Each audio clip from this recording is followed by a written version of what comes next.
All right, everyone. Good afternoon. It is now 12 noon, and we're going to go ahead and get started with our mid-year update. I am Helen Hockey, the Executive Director for the Pennsylvania Coalition for Oral Health. And we're really happy that you've decided to join us today, maybe on your lunch hour. 2022 marks our 7th year of offering virtual meetings. So we did virtual before virtual was cool. And we understand, of course, that it's difficult sometimes to get to an in-person meeting, with work and families. And so we like to be able to offer these brief updates on what the coalition has been doing so we can give everybody sort of the most up-to-date news. As always, our meeting's going to be recorded and we will share it on our YouTube channel after today. So you can share the link with others, or if you have to step off and miss a section, of course, you can come back and check it out later. So just some housekeeping as we get started. All lines have been muted by us in true webinar fashion so that we keep our background noise to a minimum. You can type any questions that you have in the Q&A at any time. And we may be able to grab them as they come in, or we'll grab them at the end. I always make sure that we leave a few minutes for questions at the end. And for any of you that are joining by phone and unable to see me right now, we will have the slides and the video available later. So we'll send the link to the presentation out directly to everyone who participates today. And you'll even see some clickable links in the slides. So if there's something that I say, hey, you'll be able to learn more, click on the link. When you get the presentation, you'll be able to do that directly from the PDF. So with that, we will go ahead and get started. Now, so just taking a minute, as I always do, to make sure that, for those who may be joining us for the first time, that they have a little bit of background information on PCOH and what we are. Many states in our country have developed oral health coalitions over the last 20 years or so. And I always like to point out that coalitions are not centered around a specific type of health provider or just one goal in particular, from a policy perspective, but definitely more of a broad spectrum reach and collection of groups and individuals who are coming together all for, the greater good of improving oral health. But it's really a way that we can collect and collaborate ideas and share successes, and then use those successes to build and make greater successes.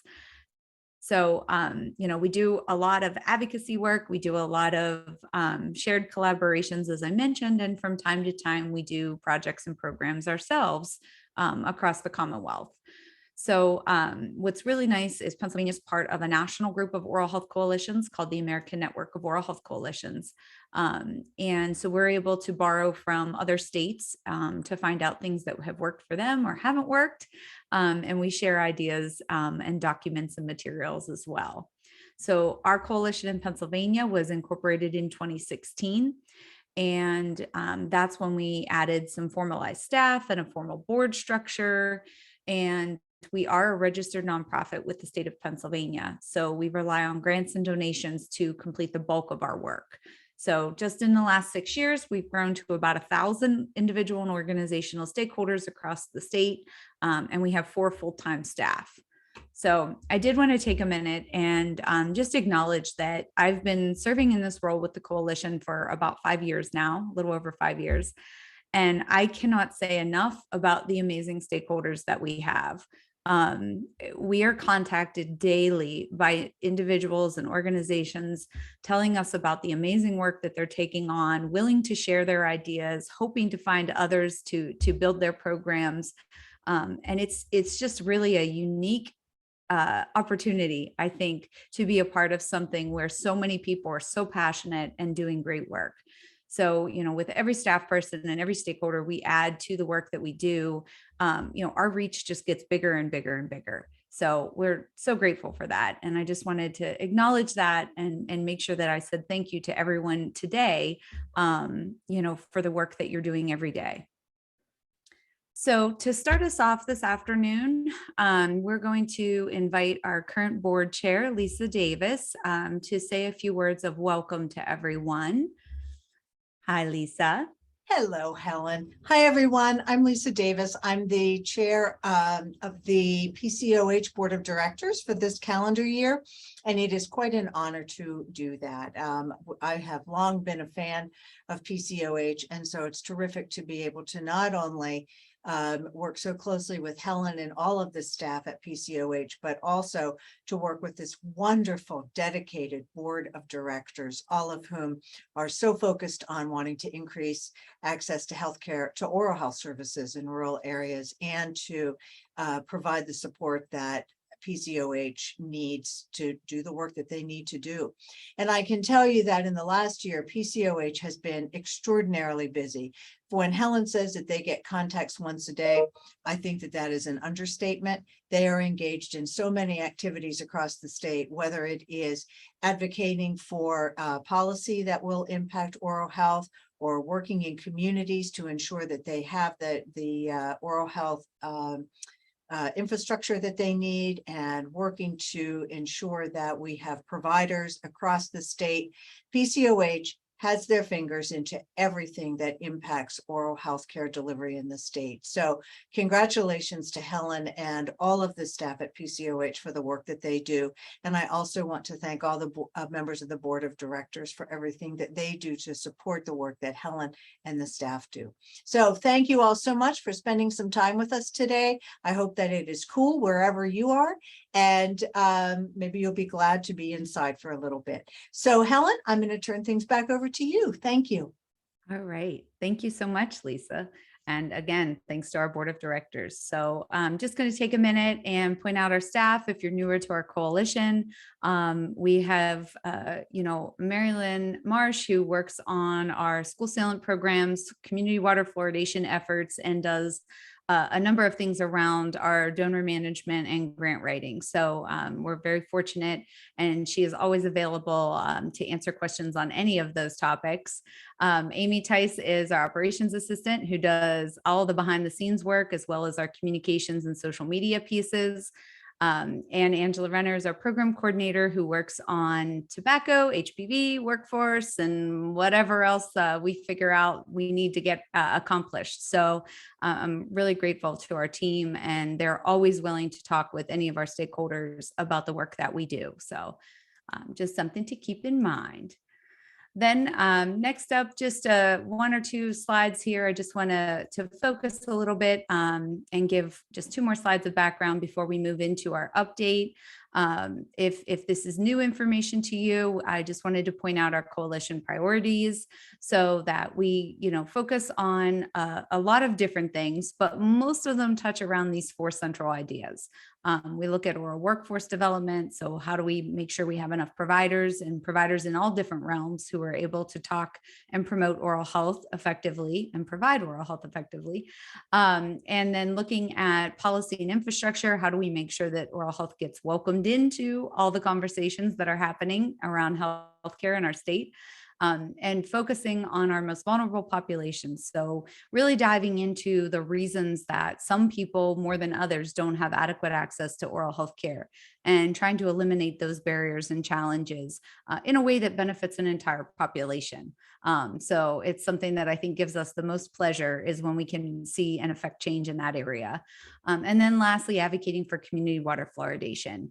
That was the sort of central principle on which our coalition was founded. And we would love to be able to see more and more progress for communities receiving optimally fluoridated water in the years to come. So that's just a quick little snapshot of our main areas of work. And then lastly, before we get into our update, I just want to recognize how fortunate we are to have so much support from corporate funders and community foundations and individuals who chip in and donate what they can every year to ensure that we can do the programs and projects that we need to do. We are, as I mentioned, a registered 501c3 nonprofit. So we're really, really happy to report that every year, anywhere from 84 to 86% of our funding goes directly to programs and program administration. So a lot of that is done through various partners and subcontractors. And it's wonderful to be able to see, as I said, that change take place based on all of the amazing support that we get. So, we do get some federal and community grants, but the corporate and organizational and individual funders really help to keep the doors open. So, thank you so much. And if you're someone who you'd like to see your organization up on the list, please definitely keep in touch and let us know, because we'd love to be able to partner with even more organizations moving forward. So with that, I will go ahead and move on. Today, I wanted to touch on, we typically try to do basically like an update of the work that's happened in the last 6 months when we hold these meetings, because we have them twice a year. And so sometimes if you're someone that works with us regularly, a lot of the information may not be totally brand new. But hopefully there's probably something we're doing that you haven't heard about. And so I'm hopeful that we were able to capture most of that for the next 40 minutes or so. We'll see. We did focus a lot of our efforts this year on pursuing grant dollars that would be able to fund our biggest needs, or what we see as our biggest needs. And hopefully you guys would agree with this, but in no certain order, dental workforce, community water fluoridation, Medicaid dental policies, and just overall oral health policy. That seems to be the four big areas where we are seeing the need. And we were able to pursue a lot of grant dollars that would allow us to work in those spaces specifically this year. So we will be talking about a couple other things, but just wanted to kind of point that out, that that's really where our prime focus areas are for this year. And I'm going to kind of go through some of the different areas we're working in. They're broken down somewhat by topic, somewhat by funding source. So there may be some overlap here, because we know that by combining and matching dollars, we can be more effective. So first up, we're going to talk a little bit about our state CDC grant, which is the Center for Disease Control and Prevention. It's a 5-year grant that is awarded to, or was awarded to, the Pennsylvania Department of Health Oral Health Program back in 2018. So we're just wrapping up year 4 of a 5-year grant.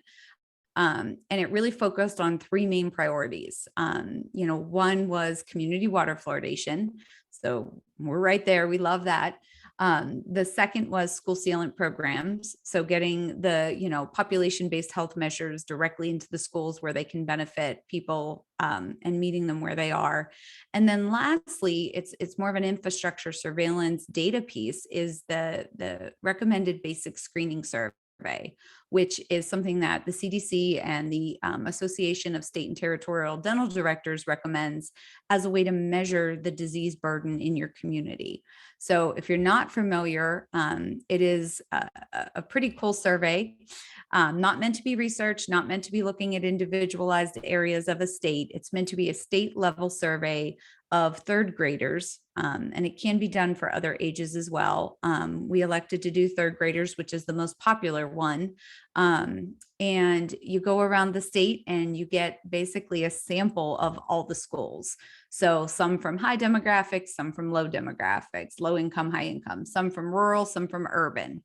We get this nice sampling that is based to represent the entire population of 3rd graders in the state. And we initially had planned to do it in the 2021 school year, which I don't know about you guys, but that didn't happen. Obviously that was a rough year, and we were very optimistic we could pull it off for 21-22. And we did barely. It was probably a little bit of a heavier lift than it would have been pre-pandemic. But out of the 80 schools that we set as goals, we were able to get into 77 of them, which is pretty darn good. And that does constitute a complete basic screening survey. So we have data that is appropriate to say, yes, this is an actual picture of our state. That just finished up. Our last screening was May 25th. So very fresh data, very new. Of the 77 schools that we were able to visit, there would have been total 6,033 kids in those 3rd grade classes. and parents were able to actively decline out of the survey if they chose to. And then, of course, with absenteeism, we see, of course, a 5 to 10% reduction in getting those screenings completed. But at the end of the day, we ended up screening over 4,000 third graders across the state, which was just fantastic, utilizing 12 screeners that were all calibrated. So they were looking at things with the same eyes. And, we have now collected these data. There's 4 main data points that we collect. One is untreated cavities. So, just the holes in the teeth that have not been treated, treated cavities. So things that have had fillings, the sealants, the presence of dental sealants, and then what we call the urgency of dental referral. So is the child looking good, doesn't have any urgent needs, routine care only, or does this child have an abscess and we need to get this child into a dental office immediately? That, the whole spectrum there. And so we captured those 4 data points on all 4,000 children across the state. And now the job begins that the Department of Health will work together with the Department of Education, and they'll match up data to demographics and information.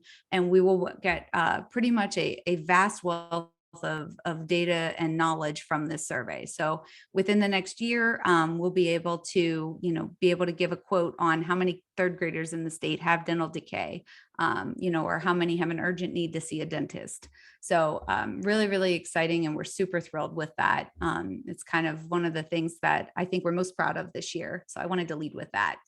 The second piece of the CDC work, as I mentioned, is the school sealant programs.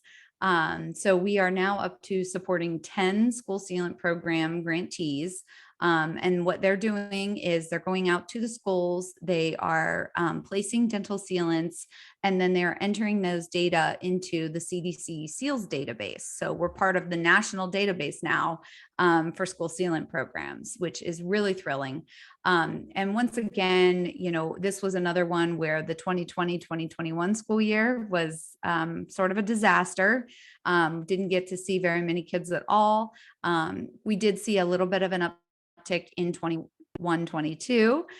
We got back up to about 60 schools. We're still finalizing those data because they are not due until the end of the month. But our plan right now, and with the programs we're working with, is that we will hope to get into over 100 schools next school year. So, if you can grab, 50 kids at each of those events, sometimes that's that, even 25 kids. It's pretty amazing to be able to see those numbers grow for our state. So that's something that we track pretty closely. And as I mentioned, we're excited to work with the programs we work with there. Now, the last section and part of the CDC grant that we work with, I mentioned, is community water fluoridation. So this year, and those of you who've joined us in the past, the things that we're kind of doing on an ongoing basis. So, we have a map that we document which communities are fluoridated or not. It's available online. It can be used for a lot of different things. We attend the water conferences that happen around the state because we want to talk to water operators and we want to help, find out where their challenges are in offering optimally fluoridated water. We do provide mini grants as well. So if a water system needs new equipment to continue fluoridating or wants to initiate fluoridation, we're able to help work with them and hopefully provide enough funds to keep them going. And then we also help to advertise the Fluoridation Learning Online program from CDC, which helps water operators learn how to administer fluoride safely within the work that they do. So, but the 2 other things that, sort of popped up this year that we've been working on is we held 2 Water for Health events, which were a really great collaboration with some local communities. We held one in Westmoreland County about 2 weeks ago, and we held one in York yesterday. So you can see the pictures there from these events. And we invited community members, water system staff, community leaders, and dental advocates to come and talk about how important clean, safe drinking water is for health. Of course, we also talk about fluoridated water being the best. But, the point is that we want to make sure everyone knows we're advocating for, tap water for thirst, rethink your drink, decreasing sugar sweetened beverages, all the things that we know will improve oral health. So those were great events. We had, I think around 70 attendees between the two, and developed some new relationships that we hadn't had in the past. So we're really thrilled with that. And then I have to mention, of course, that for the water systems that do fluoridate, we always are watching for what we call rollbacks, which means that a system might consider not fluoridating any longer. Now, with that, we did have a threatened rollback in Hazleton this year, and we were able to work with a great team of local community members there. And that sort of all got paused and we didn't have to worry about it. We're right now in the middle of a threatened rollback in State College. So probably some of you were even on the call last night where the borough met. And we had some amazing dental advocates come out in droves to talk about the importance of maintaining that community water fluoridation program for their water system. So we are hopeful that in the next month or two, we'll see a resolution of that, with the borough deciding to continue fluoridating. But I do want to say thank you to everyone that's been a part of that, including we had, even folks from Canada calling in to talk and to speak for the benefits of fluoridation. So really great work done by a lot of people there. So I'm going to move on to our state HERSA grant. Just like the CDC grant, it was awarded to our Department of Health Oral Health Program back in 2018. Unlike the CDC grant, it's a 4-year grant, not a 5-year grant. So we are down to the last 60 days. We're really, really excited about all that we've been able to accomplish during this grant. And we're going to be putting together all of our final numbers over the next 2 to 3 months, maybe. And we'll be glad to share that information with everyone once we have that finalized. But some of the main things that we have focused on through this grant, working with a ton of partners, is improving the likelihood of dental providers accepting patients with disabilities and providing great care for those individuals and families that really need it. So we now have, I think, almost a half dozen courses on our website around this. And we have documented that almost 400 dental providers have taken advantage of these courses in the last 4 years. So, it's great to see that effort by the community to help serve that population. The next thing we're doing is talking with our current dental and dental hygiene students, making sure that they are aware that public health careers are an option for them. And you guys know, probably most of you, that we utilized Mary Otto's book Teeth to sort of do a book study with the students. And one of the things I just wanted to point out, that as we start to go through the data that we've collected from this project, is we've seen and spoken with over 900 students in the last 4 years. And we did actually do some pre and post surveys. So one of the things that we did was we asked the students, on a scale of 1 to 10, how likely are you to work in public health? And the pre-survey, so before they read the book, before we had conversations with them, showed that the most common answer on a scale of 1 to 10 was a 5 for how likely they were to work in public health. And then after participating in the training, the most common answer jumped to an 8 out of 10. So we saw that consistently through the 4 years of the project. So we're really, really, really excited to think that, maybe we've influenced some of our incoming dental providers to consider public health as an option. And then we back it up even a step further. And we're working with high school pipeline programs so that especially for the kids that are interested in health careers, that they definitely put dental on the table and consider dental. So we've done a number of projects with high schools and the Area Health Education Center programs across the state. And our goal there is, I believe, to see about 4,000 students. And I think we're pretty darn close. So that's been a great project, and we've developed a lot of materials around that as well. We've also been able to do some advocacy training for dental students and dental hygiene students, so that we're empowering our future dentists and hygienists to be able to go out and be community advocates, for policy change and, community benefit programs like water fluoridation. So the last thing I want to mention around workforce is that we will have a couple workforce reports coming out, one in the next few weeks or so, and one probably towards the fall, to do a little bit of a deeper dive at the county level into where our dentists are, our dental hygienists are. We know that the numbers have dropped during COVID and post-COVID, but we want to make sure that we see the areas that need the most help. So, if we have 4 or 5 counties in a specific area that don't have any specific type of dental provider, then we know we need to focus efforts there. So we will be reporting out on all of that. I believe we're going to have a webinar here in the next month or so. So stay tuned if that's something that interests you. But we know that our communities will be able to use that information. So when you do a community health needs assessment through a local nonprofit hospital, and maybe your community members show that oral health is a prime concern for them, well, it would be really good to be able to know how many dental providers are in that community and what we could do to improve that outcome. So we're really excited about those reports coming out, and we'll be able to shed some more light on regional parts of our state.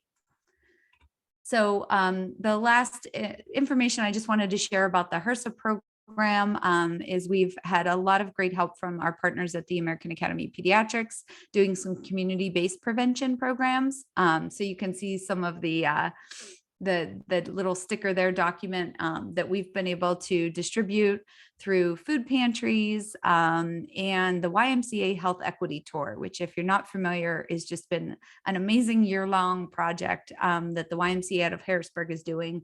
They're visiting all 67 states or 67 counties and sharing information on all kinds of health and health outcomes. And we were able to distribute materials and do some activities and programs through that group. So still waiting on final numbers. They're wrapping up this month, but the last we heard, there were, I think, anywhere from 5,000 to 7,000 individuals reached through that tour. So we're really excited about that. And then the last section of the HERSA piece that I wanted to talk about was our teledentistry project, where basically we've gone out and been able to work with 2 different groups. The first 3 years we worked with the Erie County Department of Health. And this last year we've worked with St. Luke's Miners campus in Carbon and Schuylkill counties to get out to Head Start kids, and using a public health hygienist and a dentist, be able to complete those required exams that Head Start kids need through teledentistry. So the dentist did not have to be directly on site in the programs. So we're really, really excited about the potential for a program like that to grow and support more kids in the state. So our next thing I wanted to mention, our HPV education. So historically, the dental world has really struggled to talk with their patients about HPV and the HPV vaccine, because the conversation on vaccine effectiveness always centers around cervical, genital, anal cancers, and that tends to make oral health professionals a little uncomfortable. So, but in June of 2020, the Gardasil 9 vaccine, which prevents against HPV cancers, was approved for oral cancer prevention. And so what that has done is now brought the conversation to the top of the body, right? And it opens the door for dental professionals to be able to talk about HPV, oral cancer prevention, and all of these things much more seriously, and they never have to mention the bottom half of the body. So working with Team Maureen and the Massachusetts HPV Cancer Coalition, PCOH worked with our state's HPV work group of the PA Cancer Coalition, and we adapted a dental toolkit that we are now distributing out to dental providers. You'll be able to click on the link in the slide here, and you can order your toolkit right from our website, and we'll send it out to you. The goal is that there's a ton of materials in the toolkit. There's also talking guides, talking tips. There's ways to use the materials, and our goal is that every dental professional will get more comfortable talking about HPV and use these materials. So please check it out if you are a dental provider, or you can share it with a dental provider. That's wonderful. We'd like to reach at least 200 offices this year. So that's sort of our big goal. And we are going to implement a survey for evaluation just to make sure that, it's providing the right information, right level of information for dental providers. So the second part of that work is that we're working again with the state HPV work group of the Cancer Coalition and Temple University to put together a training so that, not just offering the toolkit is print materials, but also offering an online webinar so that if dentists want to brush up and dental hygienists want to get a free CE to learn a little bit more about HPV and how to talk about it, we're going to have that available. So we're expecting to publish that sometime this summer. So stay tuned on that. I'll talk a little bit about our tobacco initiatives. So we work as a subcontractor under the Erie County Department of Health. And we started sort of focusing on the Northwest area of the state. And now we've gone statewide with our initiatives. We're offering a training that is free CEs for dental providers and teaches them a little bit more about how to talk with their patients about tobacco and nicotine cessation. It works in partnership with the Department of Health's program that they already offer. So, but we geared a little bit of this information more towards dental providers. So if any of you are familiar with the program Every Smoker, Every Time, that's the Department of Health's required course. So what we do is we partner where someone can take that course, then they take our dental focus course, and they're awarded CE credits for both of those. And they're able to go out and counsel patients, hopefully a little bit stronger than they were previously. So we've had 2 in-person events this year. And I think our numbers since June of 2020, when we started this, are getting pretty close to 600 providers trained, which is great news. And I know myself, I learned a lot by listening to the training and helping with it. So I promise that if you haven't had a chance to check that out, you would definitely learn something that's valuable, even if you're not a dental provider, in learning about tobacco and nicotine. So we have a number of ways that we're tracking the success of this program. But I wanted to mention my favorite way, which we call How Heard. And that is for the folks that call into the quit line. So we know how many providers are trained, right? But we don't know how many people they're counseling, right? So there's no way to know that exactly. If they bill for it, yes, but what if they don't bill for it?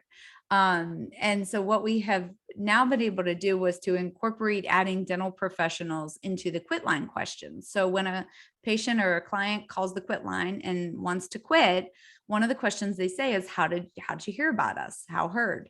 And so we now have an option that they can select dental provider is who told them.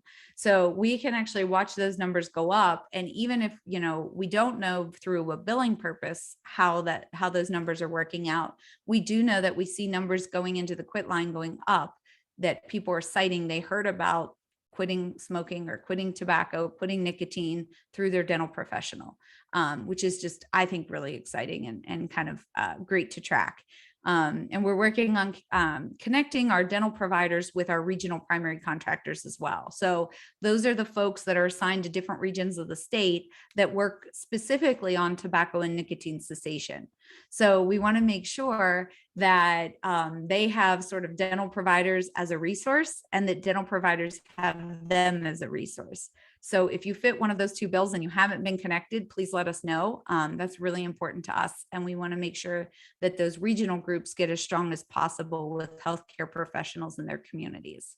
And then the last thing that is sort of a main area of our focus right now is the coordination between our Department of Human Services and Department of Health in recognizing the dental providers that have been trained. Because for right now, once you're on the Department of Health registry, if you are a Medicaid provider with the Department of Human Services, there's a connection there, right? So they talk to each other, they know you took the training, and then Medicaid allows dentists and public health hygienists to bill for doing tobacco and nicotine cessation counseling with their patients. So we're working on trying to help coordinate that a little better and make sure that everyone's talking to everyone. So please be patient if that's been an issue through your journey with this process.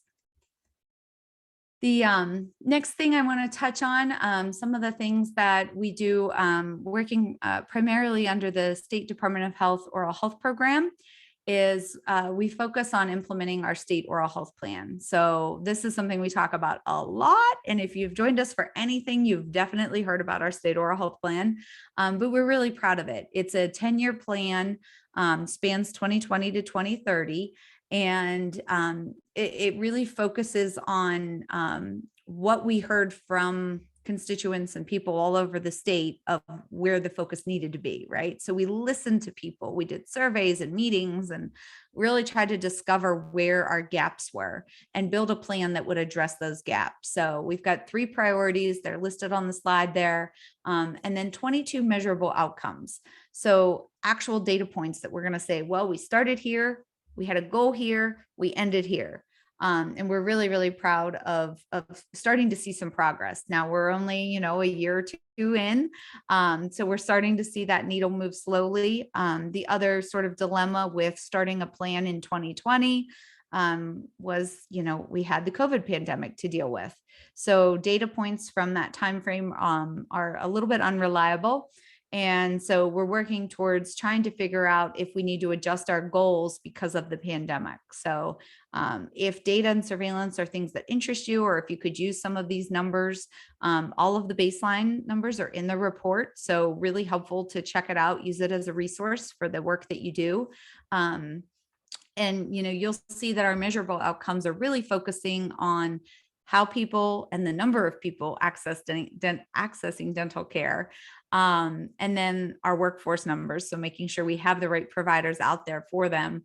And then I call it the administrative backbone. But if you want oral health to be important in your state, you need your state to value oral health. So we really want to focus on how our oral health infrastructure looks and make sure that our Department of Health oral health program is properly supported so that they can do all the good work that they do. So we're excited about that. The link on the picture of the oral health plan is clickable. So you'll be able to, when you get the PDF, go straight to the plan and check it out. So one of the bigger chunks of sort of where the work, I know I mentioned this as a big issue this year, is our work around Medicaid advocacy. And we've been able to work with a number of partners, grantors, funders, who are interested in Medicaid advocacy, which is wonderful news for us. So in our state, we have focused a lot on the adult dental benefit. We've seen a number of states over the last few years start to develop this as a focus area, and they realize that having a robust dental benefit for adults who are served by medical assistants is really important. And so our state is also coming around there. And so we focus on trying to figure out how we can get more care to the patients that need it the most. And, we're looking right now at potential legislation. We're looking at how to analyze the system that's in place for approving what the state calls benefit limit exceptions. So if there is a way that we can get more care covered under the current policies, we're going to work on that. And we've got a great task force that works monthly and talks about those efforts. So hopefully we'll have by the end of the year some good news to report. The second piece around Medicaid advocacy is facilitating access. So for the 3 million plus folks that are enrolled in Medicaid, we need to have enough dental providers to serve them. And that's been a bit of an issue. So our network adequacy is a definite goal to really do an analysis of which areas need more providers. It's been a little bit interesting, though. If you work in the Medicaid space, you've probably heard about the health choices changes that are coming down the line. Effective September 1, and you can see the map there shows the new zone. Well, they're not new zones, but the new coverage for each of the zones. And so we know that different managed care organization providers are going to be providing services in different regions of the state effective September 1st. So it's very hard right now to address network adequacy when new networks are being built.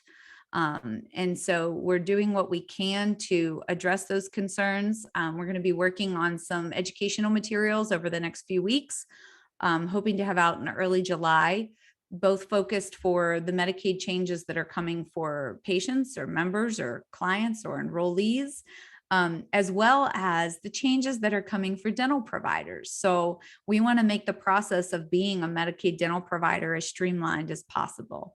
And we know that that's the way to start affecting change in those numbers. Our last numbers from the dental licensure survey show that only 7.9% of dentists, general dentists, accept any and all Medicaid. So we've got to get that up. If we have less than 8% of the dentists to see, 30% of our state's population, there's a reason that there's disparities out there and that appointments and wait lists are so bad. So that's definitely a focus area for us. We're also keeping an eye on the end of the public health emergency, which it looks like right now is going to get bumped back, and we probably won't see people coming off of the Medicaid rolls until April of 23 at the earliest is sort of the goal or the hope. And so we're actually glad to see that stretched out a little bit from the new health choices regions and plans that are accepted there, because that's going to give us a little bit more time to get through one problem and then address another. So stay tuned. If you want to learn more about that, definitely keep in touch, because it's something that we're pretty passionate about. And then along all of those lines, I just wanted to give a quick update for those of you who've heard us talk about HR 68, which was a bill introduced by Kathy Rapp in the House Health Committee last year. It passed on March 24th of 2021, and it directs the Legislative Budget and Finance Committee, which is an arm of the PA General Assembly, so part of the legislature, to do a study. And the study is going to focus on dental access, particularly in rural communities, and sort of to define where our gaps are, where our networks aren't adequate. And we have had a few meetings with the policy manager and analyst from the LBFC, and they're going to be starting the study in the next 2 weeks, I believe. So the goal is to have a report out sometime in September and get it passed through the legislature by the end of the year. So really great news, because what that means, if you're not familiar with LBFC studies, is that once they put that report out, which will have policy recommendations in it to say, this is how we have to fix oral health, that has to go on every single legislator's desk. And the legislators are told, hey, you have to do something about this. So it's a great way when we see an oral health study take place in the LBFC, we see change, we see progress, we see improvement in policy. And we haven't had one done around oral health since 2014-15. So really, really excited to see that come through. And I think that that's going to help us meet our goals around the Medicaid advocacy. So stay tuned. Couple little last things that I just wanted to touch on that maybe don't necessarily focus on a specific topic area, but really important to point out, is that we launched about a year ago, we launched our request materials page, which is a place where any community advocates can go and request materials. Some of the materials are things that we've developed. Some of them are ones that we've borrowed and shared from others. And what's nice is that we try to use grant funding and donations to support the work, so that, maybe your free clinic can't afford to print 200 color copies of something, but we can maybe provide that for you, so that you can distribute that to patients. There's posters, and there's a number of documents available there. I think we have probably about 20 to 30 documents on there right now. So definitely something to check out. We've had about 24 requests so far this year from the clearinghouse, and we've sent out almost 3,000 copies of resources. So we're really, really excited to see it being used. And that already exceeds the numbers that we met for last year. So we're really, really thrilled. And then we also get requests from organizations. So, groups like Mission of Mercy events or conferences that different local groups have, that, maybe they want to put some oral health materials out on resource tables. So the total that, we've seen distributed so far at these kinds of events in 2022 is over 5,000 copies of resources. So, places like the Health Equity Conference for the state, the Academy of Pediatrics Conference, the PA Rural Water Conference, those are kind of the groups that have said, hey, we'd like some materials. And we are happy to get them out to the folks that need them, and we'll get them to the public. So just something to keep an eye on as a resource. And I wanted to touch on school health because that is always a concern. And I know we talked for a minute about school sealant programs, but our Department of Health has a dental health program. And so I have the link on there for the current guidelines. Those have not been officially updated since 2002. And we were really excited to be asked by the Department of Health Oral Health Program to assist with doing some revisions on those guidelines and getting a more recent version out that we hope will be out sometime in the fall. And the numbers I put up there, just under the sort of where dental health programs fall with schools, we've got about 500 districts in the state. And about 400, and these are approximate numbers. This is actually the 21-22 numbers. So I'm waiting for the 22-23 ones. We got about 470 school districts that run what's called a mandated dental program, which means they have a dentist come in and do the screenings/exams on the kids that don't have a regular family dentist filling out their forms. And then we also watch very carefully our dental hygiene services program. So we've got about 30 districts in the state that use a certified school dental hygienist to complete those screenings.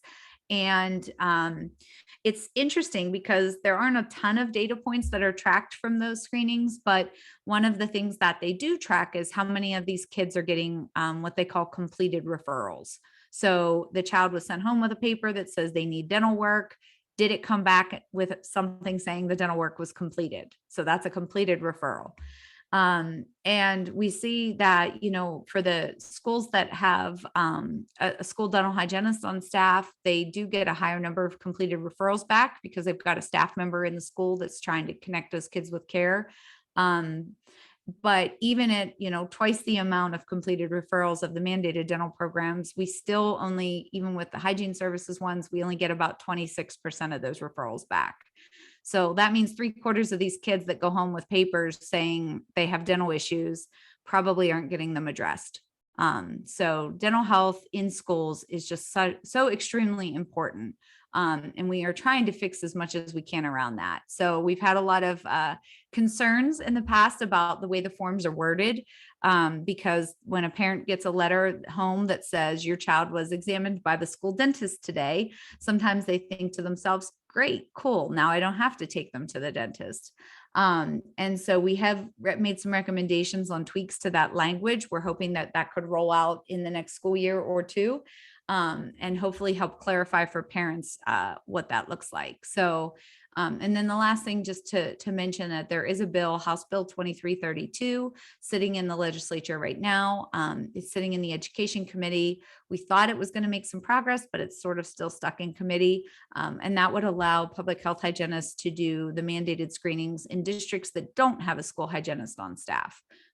So we are supportive of that bill. And we've heard from a number of federally qualified health centers from the FQHCs that they would find that to be a very helpful solution for them, because they can't always send a dentist off site during the regular clinical day to do these school screenings. And it would be wonderful if they could send their public health hygienist to do it. So definitely kind of tracking that and watching that to see if it's going to make any progress. So just a quick slide to show our kind of 5 work groups. If you're sitting there thinking, well, I'd like to get involved with something there. These are our work groups that kind of focus on some of our highest level topic areas. So workforce, water fluoridation, Medicaid, family, oral health, and school sealant programs. So they're available if something there looks interesting and you want to reach out and want to learn more, or maybe pop into a meeting to see the things that we discuss. They all meet at different intervals, but we're happy to get more folks on board with that. And then the last slide, before we look at our events, I just wanted to give a quick little sneak peek of the work that we're hoping to do between now and the end of the year. So hopefully by our December update, you'll be hearing all kinds of new information. We're going to work on, develop, and publish a strategic plan for PCOH, working with our board of directors. We're going to finish up our second year evaluation of the state oral health plan, which will include updating surveillance system data. We are hopeful. I mentioned that HERSA grant is expiring August 31st. So we're really hopeful that we will be awarded a new 4-year grant as a state. And if we are, the areas that we'll be focusing on with that grant are looking really into medical dental integration, particularly dental integration into medical, and how community health workers are being used from an oral health perspective, and then looking at where we can find some solutions to these workforce shortages. That is going to be a prime area of focus for this grant if it's awarded. We'll get out a basic screening survey report, like I talked about earlier. And then I just wanted to touch on some of the pending legislation we're watching. So we only have a few months left in this current session. So these are bills that are sitting there now. We're not sure if they're going to go anywhere, but we hope, that they do. I mentioned HB 2332. The second bill there is House Bill 1729, which focuses on putting some guidelines out for teledentistry. And then lastly, Senate Bill 1173 is one of the more recent bills to come out, which would award dental professionals CE credits for volunteering hours. So just things to keep an eye on as you're kind of thinking about advocacy and how you could talk to legislators in your community to improve oral health. And then just to share some of our events coming up. Some of you joined us in May for our Eastern PA meetings. We were in Tannersville and Exton. You can see some pictures there from those meetings, and gave a lot of great updates and heard from some great community members there. We will have our fall meetings in the western side of the state. So we'll be in Erie and in Youngwood. Youngwood's in Westmoreland County. And we're also going to be doing, I mentioned the workforce webinar.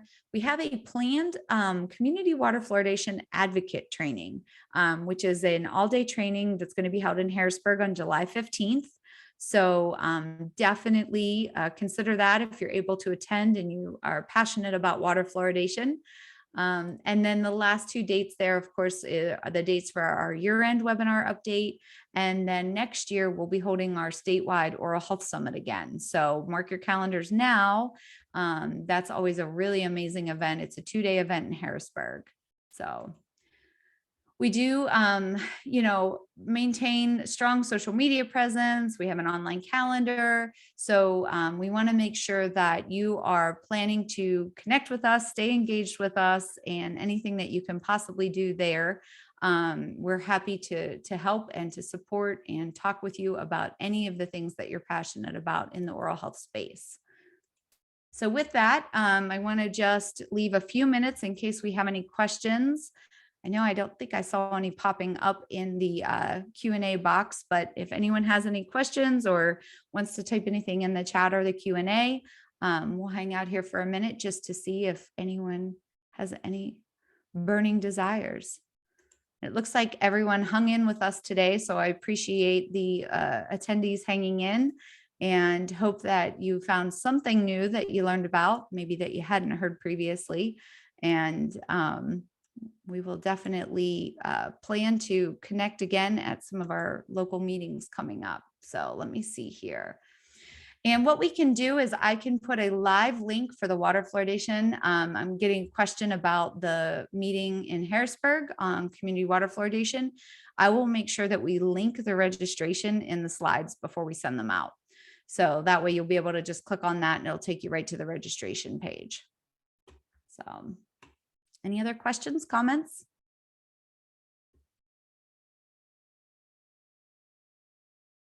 All right, guys. So with that, we will wrap today's meeting, and please stay in touch and have a wonderful weekend.